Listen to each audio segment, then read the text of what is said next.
Hi, Marcel, the Wood Butcher here. I actually had a very productive day.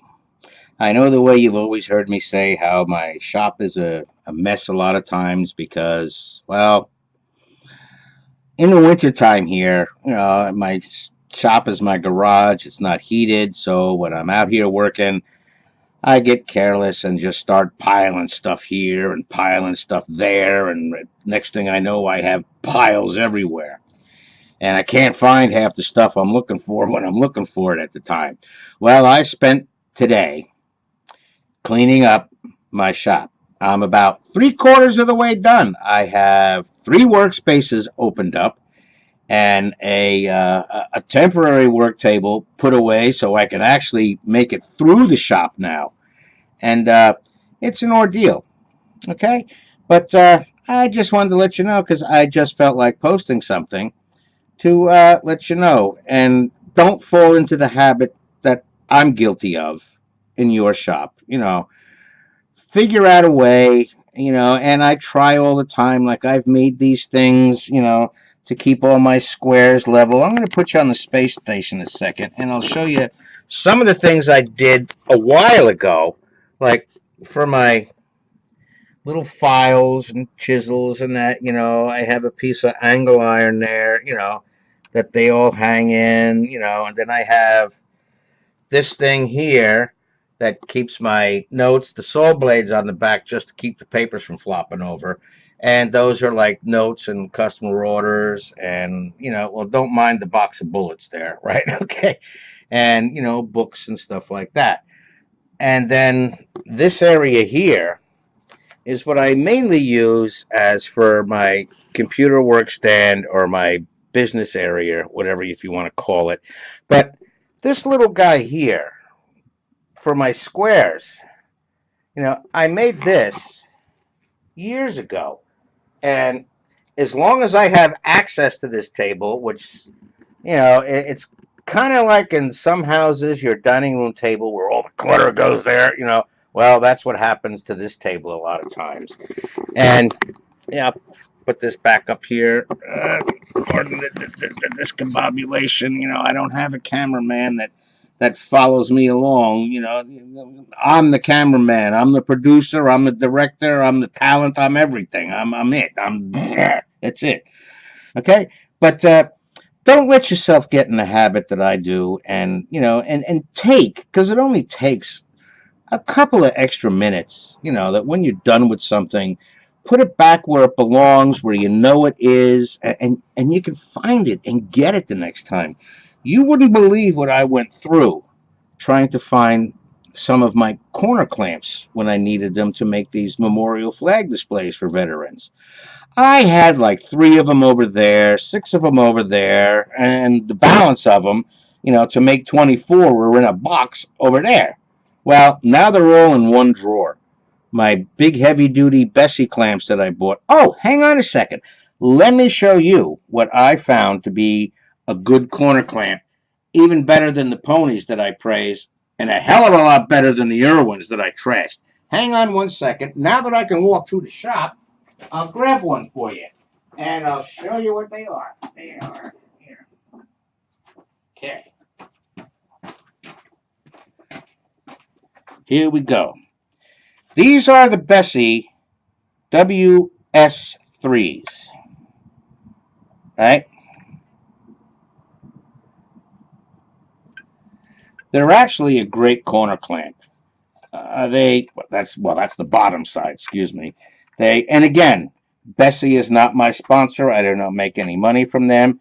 But the fantastic thing about these, you can either have, if we open this up a little bit, you can either have a joint that's made with 45s or a joint that's made with, a straight through, like a 90-degree joint. They're heavy duty. They're not real cheap, but then again, they're not real expensive. And the bonus is, hang on a second, is they come with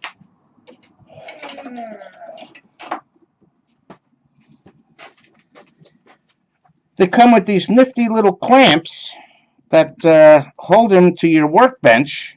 So if you open this guy up, I'm going to try to speed dial it because I still haven't figured out how to fast forward like some of these people do, where the hammer goes and they have a 2 hour project done in 3 minutes. I can't figure it out, but I will as time goes on.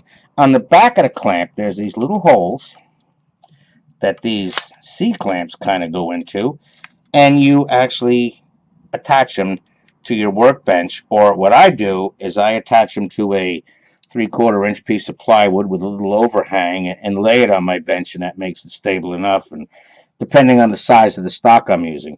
Speaking of the size of the stock, the only thing that you should be aware of is when you're using these Bessey WS, whatever the hell they are, WS3s, right? Now, they make a bigger, ballsier version that it has like automatic stuff and this and that, and a little hanging grip here, but you don't need it. Is when you're using a longer piece of stock, you are going to have trouble balancing the wood, in between here and here or here.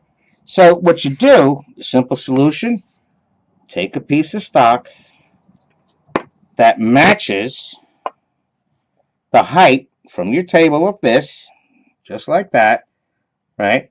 And move it out to the length of your stock, and this tilting crap is gone. I swear by these things. If I had the money, I would throw all the other corner clamps away and use only these. The other great thing about these is they're kind of self-adjusting to give you, a perfect 90-degree angle. What I have found with them, though, and I modified 2 of them for special purposes, where what I did was, let me open this up, the ends that meet the wood, like here, here, all these ends that actually contact the wood, I took some 3/4 inch weather stripping, self-adhesive weather stripping. The small, cheap stuff. I think I have a roll of it here. Hold on, I'll show you exactly what I did. Oh, here we go. It happens to be right here. And let me grab the clamp. I did that too. That's this one. That one. Yeah, it's this one. Okay. Yeah. Okay, here we go. Here's the stuff I used. It's just, weather stripping. It's like 3/4 inch. It's got adhesive on one side.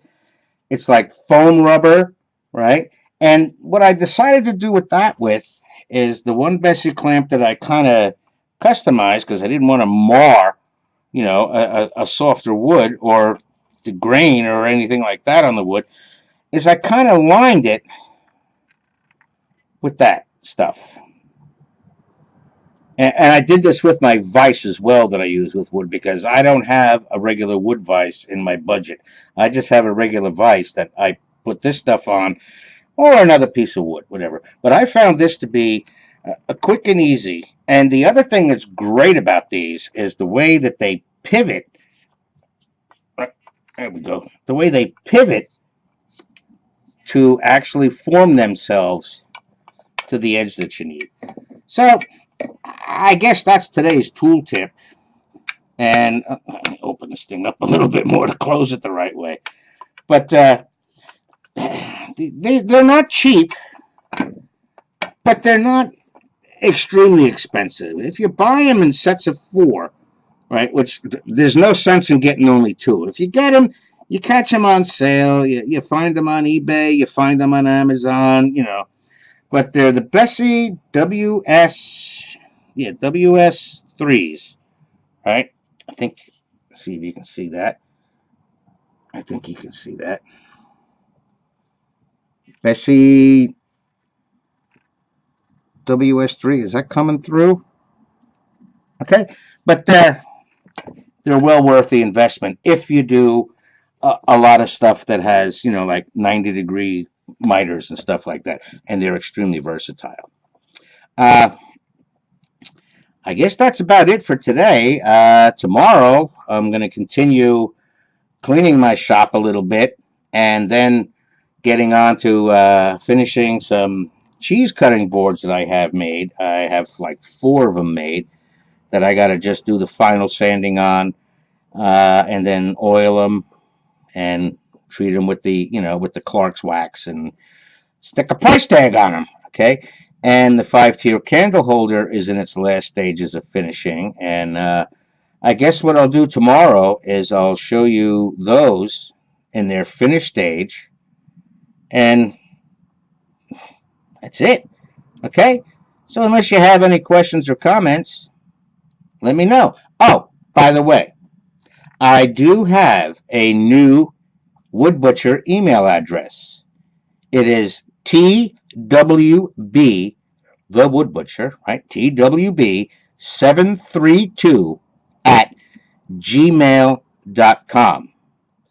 I'm in the process of buying a domain name that's probably going to be close to that or whatever. Well, once I get the domain name, the email address will change. But then again, I'll have a website, because what I'm preparing for is the end of February 28th of 2018, I am completely retiring from my civilian job, and my wood butcher shop is going to be my supplemental income to Social Security and everything else. And I'm going to be having these nice hats made to give away, and shirts, and I already did pens, but hey, all things in due time. So for right now, take care, and always remember, protect your eyes, protect your lungs, protect your ears, and don't ever forget about these guys when you're working with power tools. Bandsaws, radio arm saws especially, and table saws. I've been to the emergency room a couple of times, but it's been about 4 years. I still have them all. I sliced a couple of them pretty good. Lost the very tip of this one, but that was my fault for being overconfident and cocky and not respecting how fast and the safety it can happen, and the safety rules involved with your tools. So for right now, goodbye, make it a great day, and Semper Fi.